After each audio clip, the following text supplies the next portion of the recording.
I kind of did hint me moving. If I had one worst month of my life, it would be April 2022. There's not much I can do about that campus, and I would still feel guilty. What is going on? As soon as I took my exam, it literally blocked out of my head. So this is gonna transition more into a life update.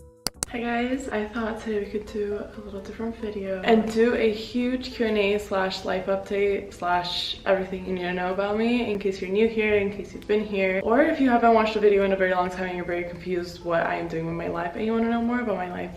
This is what this video is for. I asked you guys to ask me some questions over on Instagram, so I had a lot of similar questions. So I definitely prioritized those, don't worry. And while I answer these questions, I'm gonna be getting ready. I haven't done a video like this in a very long time. I think I did my summer makeup video last year. I think it's like a annual thing I do, but this won't be that. I will do an actual makeup video sometime this summer. I was also getting so many DMs from you guys saying to do a Q&A because you felt like you knew nothing about me, and I don't like that. I want us to be like this. So let's start with some basics. My name is Lonnie. I am 22 years old. I am turning 23 actually this July. My birthday is July 16th, 2000, which makes me a Cancer. I am a Capricorn moon and Libra rising. I am Brazilian. I was born in Brazil but raised mostly in Miami. All my family members are Brazilian. I speak 3 languages. I speak English, Portuguese, and Spanish. Portuguese being the first language I learned, but I'm most fluent in English. I basically grew up here in Miami, Florida, so if you grew up here, most of the times you will have to learn Spanish. So I took Spanish actually for 11 years. There's a very large Latino population here, so you can't really speak to friends, family members if you don't really speak Spanish for the most part, especially their grandparents. I also have 2 sisters. One is 4 years older than me and one is 3 years younger than me. I am the middle child. I have my dog Ollie, which you guys see in my videos all the time. I don't think his age matters, but he is 3 years old. I am about 5'8.5". I just say I'm 5'9" because it is much easier. Some people say I'm 5'9", but I go to the doctors and they say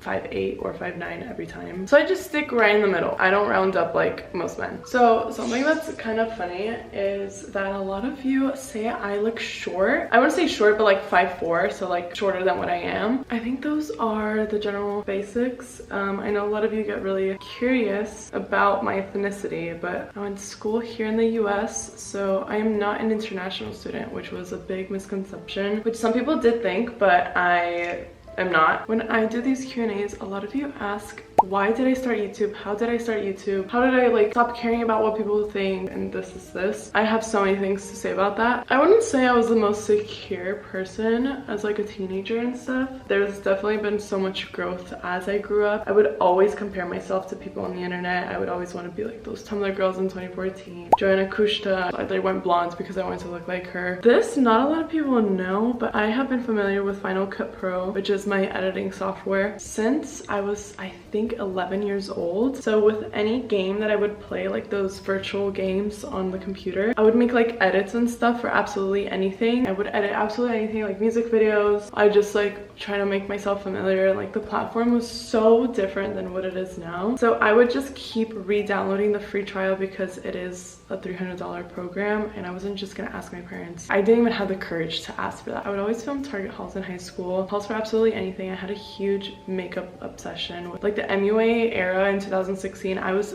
glued to that. Like that was like what really made me want to like actually pursue it. But my content isn't really even based on makeup. In high school, I started making like these travel vlogs, kind of just like these little aesthetic videos. They're still on my channel. I would kind of just always vlog. Like I asked for a vlogging camera in, I think, 2018 for Christmas, and I wasn't really like vlogging. I wasn't talking to the camera vlogging because I'm a very socially anxious person, especially growing up. Still kind of hard for me to film in front of other people. I just really loved editing and filming. My biggest struggle was kind of getting over that barrier of people watching me, people judging me, especially in high school. There were some people that would like make jokes about me being on YouTube, and it would kind of embarrass me. And then there was one video that I did. It was like a little study day in my life. I don't even think I vlogged. I don't think I talked in that video. It like blew up completely, and I was like, what is going on? Sometimes like I feel like I was not deserving of that because all I really did was post my days, and why would it be for me, you know? I would get extreme imposter syndrome. That's how I started YouTube, and it is the best thing I have ever done in my life because now I have all of you guys, and I get to talk to you guys and hang out with you guys. Honestly, I still don't think I deserve it, but someone also asked if I enjoy living in Florida and if I would move. A lot of, like, I kind of did hint me moving. I don't know. I grew up really disliking Florida. I always wanted to move. I like wanted to live in California so bad. I was supposed to go to San Diego for college, but I didn't end up going because college is expensive. So I decided to go to an in-state school, and I don't regret it because I still had a fun time. I had a good education. Sometimes I do wonder, like, how would it be if I did leave? Do I like partying / going out? I don't know what vibe I give you guys, but I am the biggest homebody. I think for the majority I would assume, because I feel like all I do are things at home. And sometimes you guys would comment, please make a video outside of your room because all we do is see your room. And I was like, you know what, you are absolutely right. I need to leave my house. I definitely have gotten out of my shell a lot more than how I was before. I do think going out is fun. I do like it, but is it my favorite? No. I would much rather have a little intimate thing with friends on the weekend rather than like go to a huge club. So yes, but no. I did my NBTI. I'm an INFJ, by the way. I am 45 and 55, but I think that is something that has changed over time because I used to be someone that was very, very, very introverted. I would just stay at home all day, and I'm talking about like high school. Like going out, I felt awkward. A lot of you also ask about my diet, whether I'm like vegetarian, because there are some things that I don't eat. So on my channel, I usually do say that I don't eat red meat. If we're gonna get all personal, my ferritin levels, which is basically your iron deposits, got so low that I started to eat beef again. I still don't eat pork because I haven't had pork in 9 years and I try to keep it that way, but I do include beef in my diet now. I had like my first burger in I think 6 years a month ago, which was absolutely insane, but I was so sick because my body wasn't used to it. A lot of you thought I was vegetarian. I am not vegetarian, and I was also taking iron supplements, but the iron supplements weren't helping at all. So I was like, I was so tired of feeling weak all the time. How do I handle overthinking when anything hasn't happened? So this is definitely something I struggle with, but what I have learned is, what does it serve you if you keep imagining things that haven't happened? Like, what does it give you? Like, what good thing does it do for you? Absolutely nothing. Sometimes I know it is out of control, especially if you have OCD and stuff, because it is so obsessive. You kind of have to go back a little bit. Sometimes you want like control over your thoughts, that this is like why this happens. So when I am overthinking something that hasn't happened, I'm like, I kind of redirect it to, if it is something I have to worry about, I'll worry about it when it actually does happen. And it's a lot easier said than done. I feel like self-help books aren't the right word, but I think it's more reflective books. I can recommend a few. The 4 Agreements, Meditations, and Untethered Soul are some of my favorites. I think Untethered Soul might be a little bit more spiritual. Those 3 books really helped change my mentality about overwhelming thoughts, things that I can't control, and everything under the umbrella. It's amazing. Really, like, reading those books absolutely helped. A lot of you asked, how did me and Brianna meet? If you guys happen to not know who Brianna is, she is also a YouTuber. She is a very good friend of mine. We met on Instagram, but we didn't actually meet until I think a 1.5 or 2 years later. And she lives in Canada and I live in the US. And we just happened to meet for the first time in Korea. She randomly texted me one day in I think June or July last year, and she was like, would you go to Korea with me? And I'm like,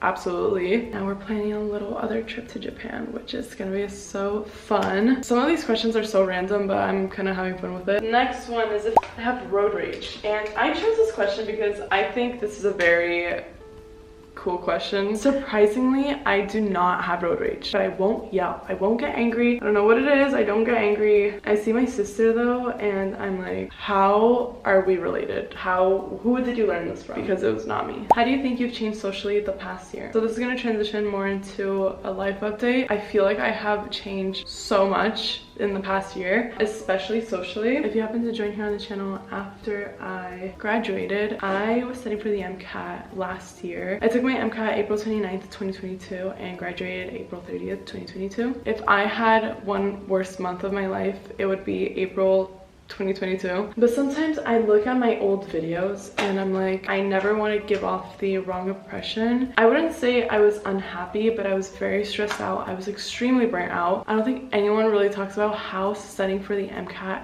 affects you mentally and physically. I had the perfect routine. I would wake up at 5 in the morning. Some days I would wake up at 8 because I'm only human and I'm gonna want to sleep in when I'm studying for 12 hours a day. The gym was my escape spot. I had to miss out on so many social things. I didn't see friends anymore. I didn't speak to my family. I would have dinner without them. Sometimes I would meet up with some friends and have lunch on campus and I would still feel guilty. I would think that I had to have lunch in front of my computer and I can do Anki or something or watch a video while I eat, even though I did tell myself I'm only human and I need to have like my little enrichment time as well. That's not usually how it works. There is a huge guilt factor when you're studying for the MCAT, and not just the MCAT as well. I think as a college student it is just so toxic because the competition is just absolutely insane. So to answer the question, how have I changed socially in the past year? I have gone into solo travel with my friends from all around the world. I have been able to go out with my friends. I've been able to meet new friends. I've been able to be free. I didn't have a break from college for 4 years. I was studying every single semester. I had at least 2 classes every summer. Not to get all deep and stuff, but I truly did not feel like I was living